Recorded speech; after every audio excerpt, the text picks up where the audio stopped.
Blood. It slowly spread across the ground, soaking into the dusty soil and turning it into dark red mud.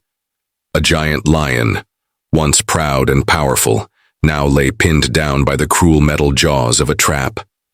His strong paw was mangled and crushed by the poacher's device. Every breath came with great effort, turning into a quiet groan. The trap had likely been set several days earlier. The wound had started to rot, and flies circled above it, drawn by the smell of blood and decaying flesh. The darkness of the jungle slowly faded with the coming dawn. The first rays of sunlight broke through the thick canopy, creating strange patterns on the ground.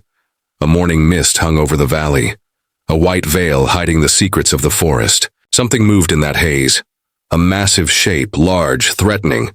It came closer and closer to the injured lion. The sound of its steps was barely audible. The creature moved with the caution of a skilled hunter, who knew how to blend in with the wild. If the lion could move, he would have already tried to run or prepare for a fight. But all he could do was watch the unknown figure coming toward him. Maybe this was the end. His instinct to survive told him to resist, but the pain and loss of blood had taken away his last strength. The fog parted, and the lion saw a huge silverback gorilla walking straight toward him. Its powerful hands touched the ground with every step, and its dark, almost human eyes never left the wounded predator. The gorilla's back was covered in silver fur, a sign of age and many battles for leadership. Scars marked its body, signs of a long and harsh life in the jungle. But there was no fear or rage in those eyes. Something else, something the lion couldn't understand, but that made him freeze instinctively. Maybe even something like recognition. Though normally these two animals would never come so close unless it was a deadly fight. That was how the day began.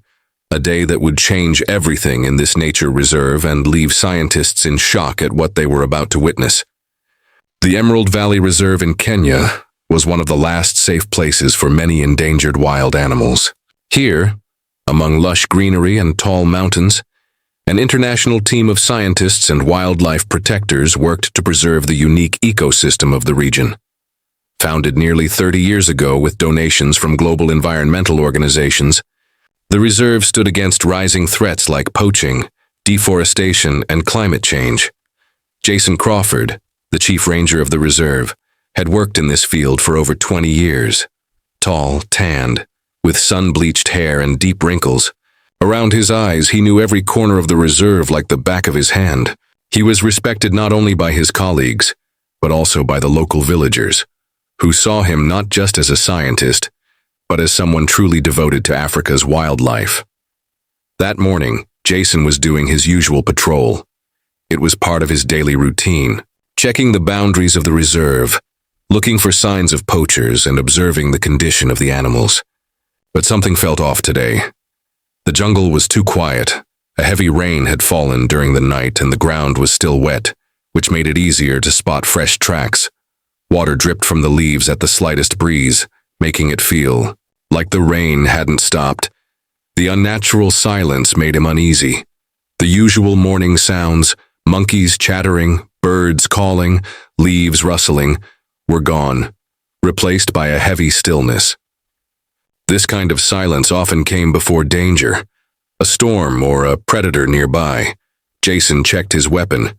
He always carried a tranquilizer gun in case he encountered an aggressive animal. Then he moved slowly toward the southern edge of the reserve, where the forest opened into more open ground. This was the area where poachers were most often caught trying to get in, drawn by the rare species living in the reserve. Suddenly, the radio on his belt came to life. Amara, the reserve's new veterinarian, warned of signs of poachers near the southeastern section. Jason picked up his pace. Now he understood the reason for the strange silence. The animals had sensed the intruders and gone into hiding. A few minutes later, he reached a small clearing and stopped. Ahead, at the edge of the field, he saw something moving. At first, Jason thought it was one of the gorillas from Atlas's group, the famous silverback male who had lived in the area for over 10 years. Atlas was a legend in the reserve. Smart and calm, he was the true leader of his group. Jason had studied his behavior for years and had even published several papers about the social structure of the gorilla group. But what Jason saw made him freeze in shock. It really was Atlas, but next to him was a large lion whose paw was caught in a steel trap. Blood had spread across the ground, and it was clear the lion was in great pain. The trap was an old design, the kind banned long ago by international wildlife agreements for being too cruel, but poachers still use them. The most surprising thing wasn't that. Atlas wasn't running from the predator like any normal gorilla would. He was standing next to the lion, watching him with an expression that Jason could only describe as concern. Even more, the gorilla kept looking around from time to time, as if searching for someone who could help. Impossible, Jason whispered. But his eyes weren't lying. The gorilla was moving slowly around the injured lion, showing no signs of fear or aggression. Sometimes Atlas would stop and examine the trap closely, as if trying to understand how it worked. Once, he even gently reached out a hand to touch the metal device, but quickly pulled back when the lion let out a painful growl. Jason carefully pulled out his binoculars and adjusted the focus. Now he could see the lion more clearly. It was a stunning male, with a thick, dark mane and a strong, muscular body. But the most noticeable feature was a long scar running across his right eye, likely from a past run-in with poachers, or maybe a fight with another lion.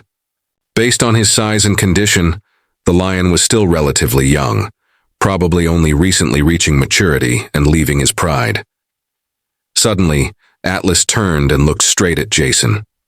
Their eyes met, and for a moment, Jason felt like he saw a plea for help in the gorilla's gaze. Then Atlas made a low, almost inaudible sound and turned back to the lion. It wasn't a typical gorilla sound. Jason had never heard anything quite like it before. He couldn't believe what he was seeing. It seemed like the gorilla was asking him to help. At that moment, 1,000 questions rushed through Jason's mind. How had Atlas and the lion ended up together? Why wasn't the gorilla afraid of the predator? And most of all, why did he seem to be trying to help him? Wasting no time, Jason called the base and requested the medical team. As the ranger waited for backup, he couldn't shake the strange feeling that he had just witnessed something incredible, something that didn't fit the usual laws of wild animal behavior. Maybe it was just a coincidence, but something told Jason that this was part of a much bigger story. 15 minutes later, Amara arrived with a group of rangers. When they saw the scene in front of them, everyone froze in disbelief. A gorilla and a lion, two natural enemies, were lying near each other in some kind of silent truce.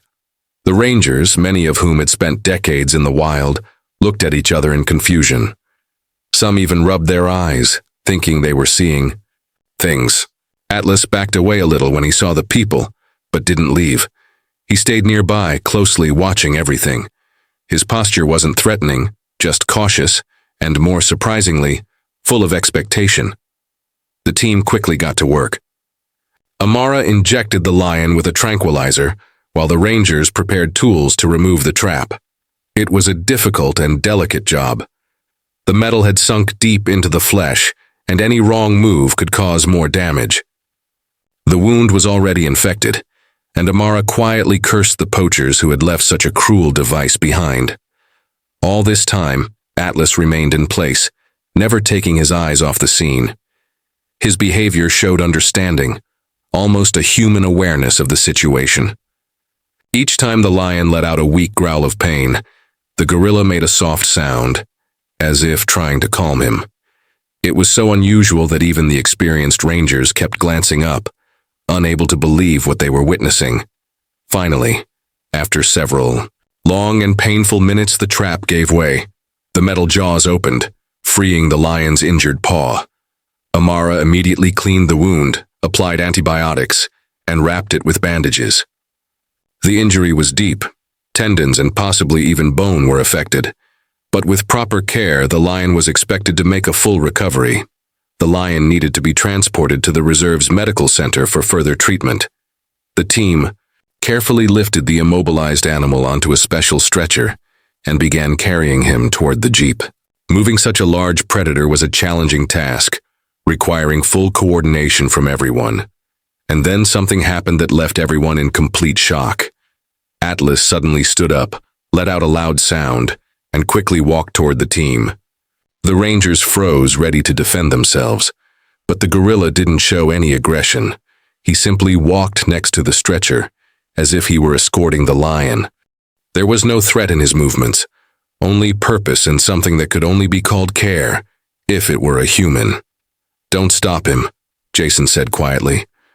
"I think he just wants to make sure the lion is going to be okay." The Rangers looked at each other but followed his lead. They continued walking toward the jeep, allowing Atlas to walk beside them. It was a clear violation of protocol. Normally, contact with wild animals, especially primates, was kept to a minimum. But the situation was so unusual that Jason decided to trust his instincts. Atlas followed the team all the way to the jeep. Then, as the lion was loaded into the vehicle, he stood next to it and placed his large hand on the edge of the truck bed, as if saying goodbye to a friend. There was something so human in that gesture that several Rangers gasped out loud. One of them even took out his phone and snapped a picture, an automatic reaction when someone sees something unbelievable. On the way to the medical center, Jason shared a sudden memory with Amara. 7 years earlier, during a major raid on an illegal wildlife trafficking operation, 2 young animals were rescued: a baby gorilla who would later become Atlas, and a lion cub with a distinctive mark above his right eye, which later became a scar. The raid had been dangerous. Poachers fought back with weapons and several Rangers were injured. But it was worth it. Dozens of rare animals were saved, including those 2. At the rehab center, the cubs were kept in cages next to each other. Before being released into the wild, they used to play through the bars despite being from different species. At the time, it just seemed like a sweet coincidence, but now it all made a new kind of sense. Maybe that childhood bond left such a deep memory that even after years in the wild, they could still recognize each other. "You think that's really possible?" Amara asked, looking at Jason doubtfully. "Can animals remember something like that after so many years?" "I don't know," Jason replied honestly. "But what we saw today doesn't fit with normal wild animal behavior. Something connects Atlas and that lion, and I plan to find out what it is." The lion, now named Scar because of the distinctive scar on his face, was placed in a large enclosure at the reserve's medical center. His injury was serious but not fatal, and with proper care, he was expected to recover fully. Amara spent several hours cleaning and treating the wound, then applied a special bandage to protect the damaged tissue.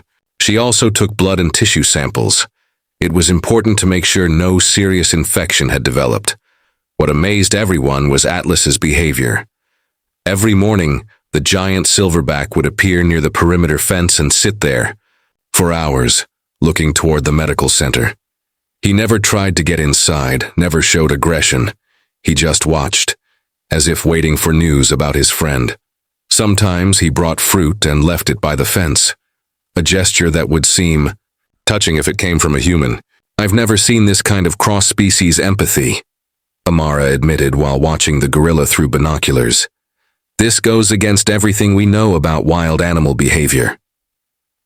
She had spent most of her career studying animals in their natural habitats, but nothing in her experience matched what she was seeing now. Jason started keeping a detailed observation journal. He recorded every visit from Atlas, his behavior, and how Scar responded to the gorilla's presence.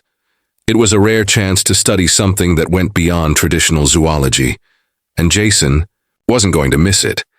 Meanwhile, the Emerald Valley Reserve was going through hard times. Richard Walters, the director of the reserve, informed Jason and Amara that funding was being cut. If no new sponsors could be found in the next 2 months, they would have to shut down some animal protection programs and lay off part of the staff.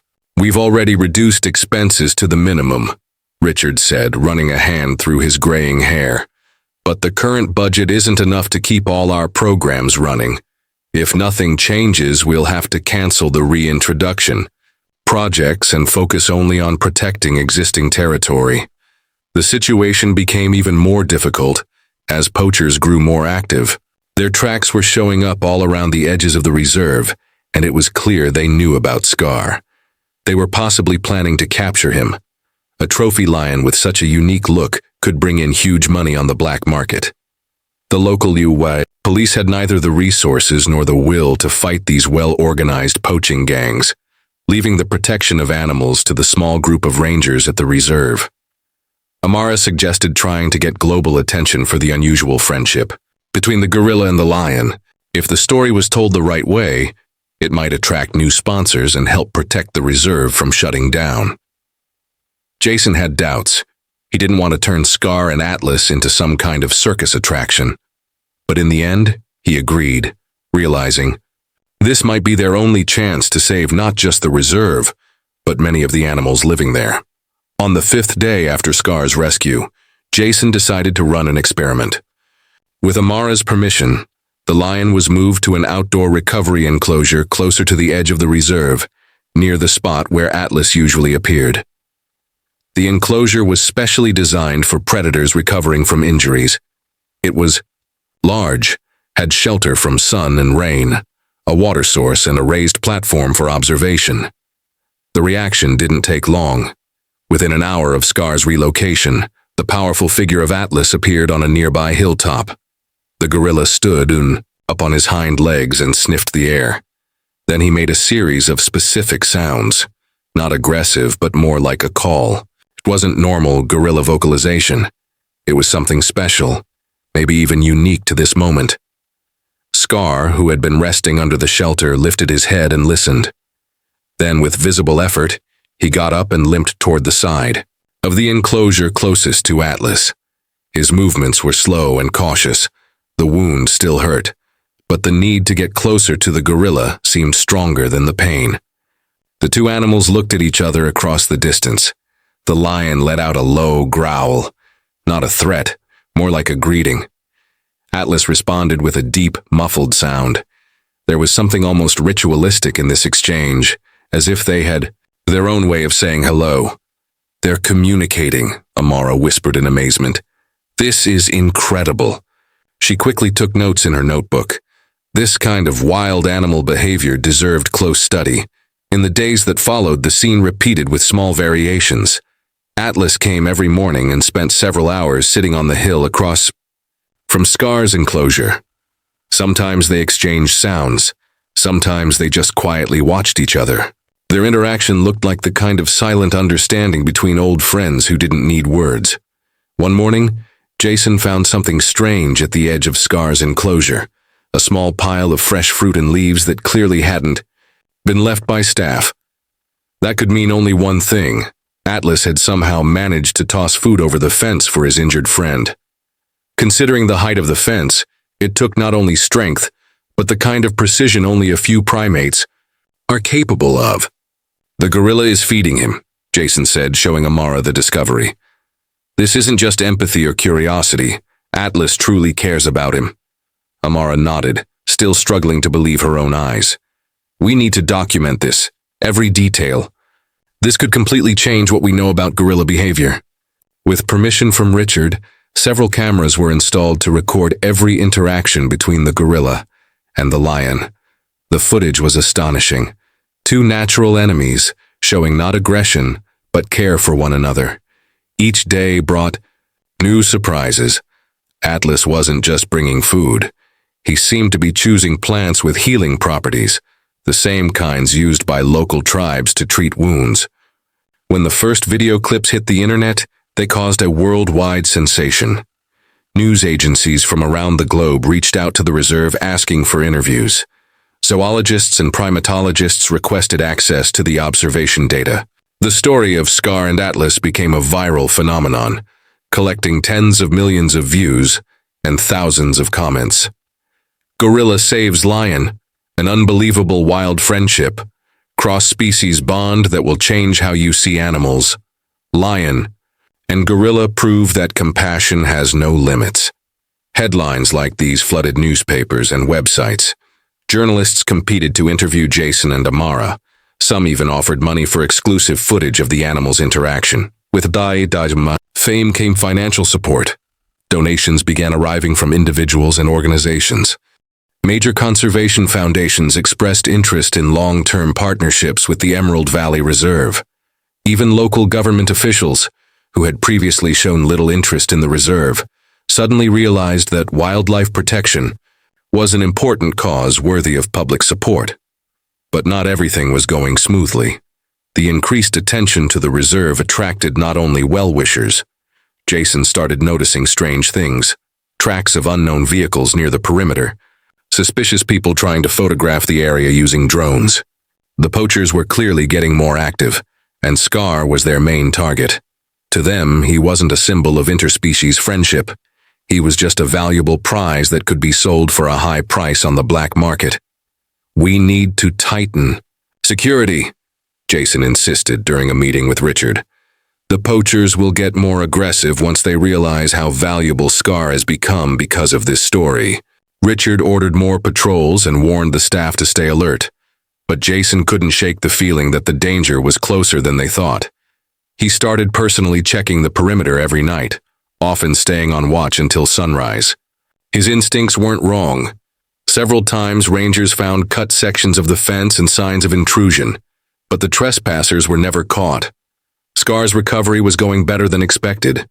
3 weeks after being rescued, he could already walk with almost no limp, though the wound still required daily care. Amara was impressed by how quickly he was healing, and believed it was not just the medical treatment, but also the emotional comfort he got from seeing Atlas regularly. Animals, like people, heal faster when they feel safe and don't experience stress, she explained to Jason, showing him pictures of the healing wound. And Scar seems to feel exactly that way in Atlas's presence. Then the question came up: what to do next? Keeping the lion in captivity forever would be cruel, but releasing him into the wild where he could once again fall prey to poachers was just as risky. And there was another issue: Atlas. Their bond was obvious, and separating them felt wrong. Jason spent hours analyzing video footage of their interactions, trying to understand the nature of their connection. He noticed that over time, their communication became more complex. It seemed like the two animals had developed their own language of sounds and gestures that only they could understand. This went beyond everything science had assumed about animal intelligence. After long discussions, a decision was made to create a special buffer zone on the edge of the reserve, where lions and gorillas both naturally lived. It was a compromise, a way to return the animals to their habitat while allowing them to maintain contact. The zone would be large enough to provide a natural environment for both species, but also secured against outside threats. "This is an unprecedented experiment," Richard explained at a press conference. "But the story of Scar and Atlas has already proven that our understanding of wild animals needs to change. We hope this project won't just preserve their unique friendship, but also help us better understand the emotional and cognitive abilities of these amazing creatures." But fate had other plans. On the night before Scar was scheduled to be released into the buffer zone, the reserve's security system detected a breach in the perimeter. Jason, who was on duty in the control room, immediately raised the alarm. The monitors showed 3 figures in camouflage climbing over the fence and quickly moving toward the medical center. Poachers had broken into the reserve and were heading straight for Scar's enclosure. Jason raced out, knowing that even with the fastest response, the patrol wouldn't arrive for at least 10 minutes. He grabbed his radio to call for backup as he jumped into his Jeep. The road to the enclosure felt endless. In Jason's mind, worst-case scenarios flashed by one after another. If the poachers killed Scar or took him to the black market, it wouldn't just be the loss of a rare animal. It would destroy a bond never before seen in the wild. When Jason reached Scar's enclosure, his worst fears were confirmed. 2 men in camouflage with rifles were already breaking the lock on the gate. A third was standing next to a Jeep, clearly preparing for a quick escape. Their plan was simple and brutal: kill the lion, cut off his head with the scar for a trophy, and maybe take other body parts to sell for black market traditional medicine. Jason stopped the Jeep and turned off the headlights so he wouldn't draw attention. Then, he quietly got out, holding his tranquilizer gun ready. He knew that he stood little chance against 3 armed men, but he couldn't let them take Scar. Through gaps in the fence, the ranger could see the lion watching the scene closely. The animal sensed danger and was preparing to defend itself. Suddenly, the silence of the night was shattered by a deafening roar. But it wasn't Scar. The sound came from the jungle beyond the perimeter. It was so loud and powerful that even the poachers froze in place.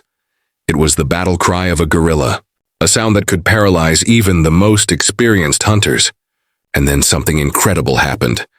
Out of the forest darkness came the massive figure of Atlas. But he wasn't alone. 3 more gorillas from his group followed behind, all large silverbacks. They moved with surprising speed and grace. For such massive creatures, breaking branches and undergrowth as they charged forward. The poachers panicked and grabbed their guns. One of them fired a shot into the air, trying to scare the gorillas off, but Atlas didn't stop. Letting out another roar, he rushed ahead, and the others followed him. They moved like a single unit, coordinating with the precision of a well-organized team. Jason took advantage of the confusion to get closer. He fired his tranquilizer at the nearest poacher, hitting him in the shoulder. The man staggered and collapsed. The other 2, seeing the gorillas approaching fast, panicked and ran toward their jeep. One managed to jump in and start the engine. The second was just behind him, but Atlas caught up with him in a single leap.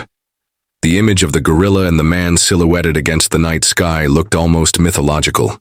A small, fragile human facing an ancient, primal force. But Atlas didn't kill him. He grabbed the man by his clothes and threw him aside with such force that the poacher flew across the clearing and crashed into the bushes. It was not an act of cruelty. It was a show of strength. Atlas could have easily killed the man, but instead he simply neutralized the threat. The jeep carrying the last poacher tried to speed away but didn't get far. Patrol units had just arrived and blocked the road.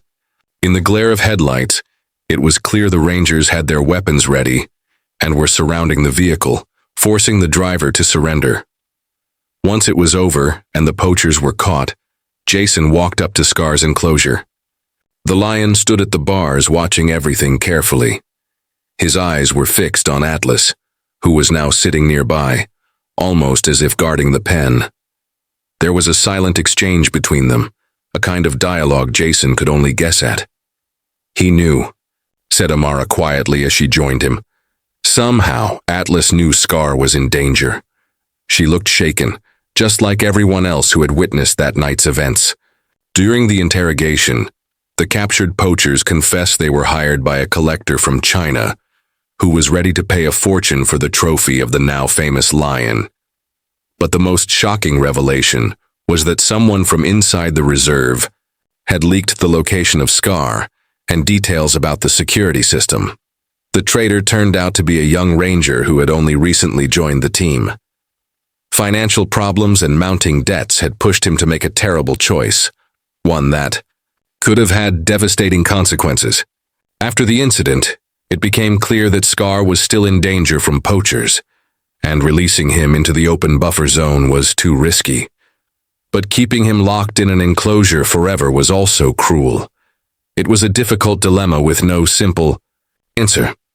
For several days after the attack, Atlas didn't leave Scar's side. He slept on the ground near the fence, and the other gorillas from his group came to visit him, bringing food and showing support for their leader. It was a strange sight, a group of gorillas forming a protective circle around a lion. Jason came to a bold decision. Watching Scar and Atlas interact through the bars, he proposed a radical experiment to release Scar directly into Atlas's territory. It was a groundbreaking idea that went against every standard protocol and scientific rule about animal behavior. "This is madness," said one zoologist during an emergency meeting. "A lion is a predator. Sooner or later, his instincts will take over, and he'll attack the gorillas, or worse, their young." The idea caused shock and disbelief among most of the reserve staff. Lions are hunters, and releasing one into a gorilla group seemed insane. But Jason insisted that Scar and Atlas had a special bond, and the other gorillas seemed to accept it. He showed data from his observations proving that even other members of Atlas's group had started showing interest in the lion, without fear or aggression. "We can change history," Jason insisted. "If this experiment works, it will completely change the way we see different animal species and their ability to understand one another." After long debates, a compromise was reached. They would create a large, semi-open enclosure that included part of Atlas's group's territory. Scar would be released there under close supervision, and if everything went well, the fences would be gradually removed. A detailed monitoring system and emergency protocols were developed in case something went wrong. The day Scar was released into the new enclosure was filled with emotion for the entire reserve team. Cameras were set up around the perimeter to capture every moment of this historic event. Scientists from leading universities around the world were watching the live feed, ready to record every detail of this unique experiment. Scar was transported in a special crate and placed at the entrance to the enclosure. Jason and Amara watched from a safe distance, ready to step in if needed. Amara had a tranquilizer syringe ready in case Scar showed aggression. Atlas was already there, sitting at the edge of the clearing, surrounded by several members of his group. The gorillas looked calm, as if the lion's presence was nothing unusual. The females with babies stayed slightly back but showed no signs of fear. When the cage door opened, Scar didn't rush out. He sniffed the air cautiously, trying to understand this new environment. His movements were smooth and careful. The wound had almost healed, though the scar from the trap was still visible on his powerful paw. Then Atlas did something no one expected. He left his group and slowly walked across the clearing toward the cage. The other gorillas stayed where they were, watching their leader. Their body language showed no tension, only interest and a bit of curiosity. Atlas stopped next to the cage and made a soft, almost purring sound, and Scar responded. The lion stepped out of the crate, looking around warily, but there was no fear or aggression. His powerful body shimmered in the morning light, creating a majestic image. The two animals stared at each other for several long seconds. Then Scar slowly walked up to Atlas. The gorilla reached out a hand and gently touched the lion's mane. It wasn't a gesture of dominance. It was one of recognition, of friendship. The moment was so moving that even the most experienced rangers couldn't hold back their emotions.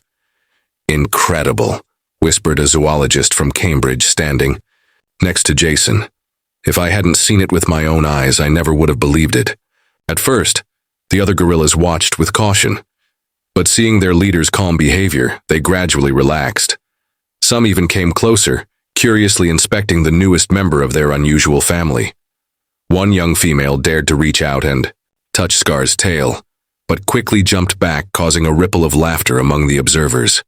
The days that followed, the reserve team watched with awe. Scar fully integrated into Atlas's group.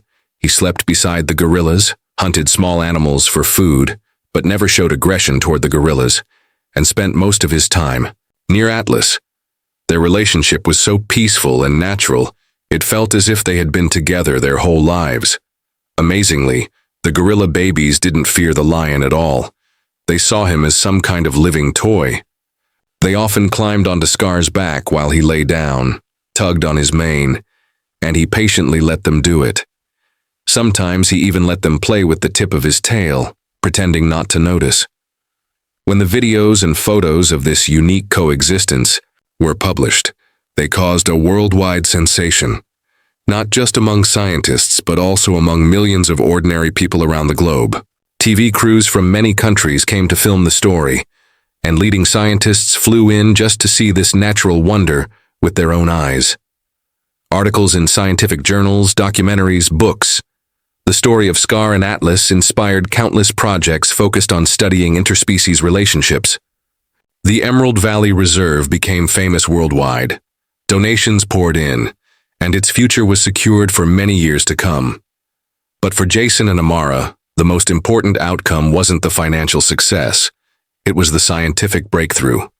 Their research on interspecies interaction opened a new chapter in understanding animal cognition. But the most meaningful result of this story was a new understanding of what wild animals are capable of. Scar and Atlas proved that compassion, friendship, and mutual help are not limited to humans. They exist in nature, crossing the boundaries of species and instinct. This case made many scientists rethink their beliefs about the emotional and social lives of animals. Jason often came to the edge of the clearing, where the unusual group now lived, and simply watched. Sometimes Atlas would notice him and raise a hand in a kind of greeting, and beside him, majestic and calm, lay Scar, a lion who had found his home among gorillas. They had created their own kind of community, one that didn't follow the usual rules of nature, but instead worked by laws only they seemed to understand. The story of Scar and Atlas showed that even in the wild, where survival of the fittest seems to rule, there is still room for something greater, a friendship that crosses all boundaries. This story stirred the scientific world and public opinion alike, changing how people viewed our fellow creatures on this planet. And it all began with that remarkable morning when a wounded lion caught in a poacher's trap met a gorilla who chose not to ignore his suffering. A gorilla who remembered the little lion cub from her own childhood and reached out to help someone who, by the laws of nature, should have been her enemy. This story reminded the world that sometimes the greatest lessons in compassion and kindness come from those we call wild, beings we assume act only on instinct. And maybe, in the ability to see a friend in someone different from ourselves, lies a kind of wisdom that we all still need to learn.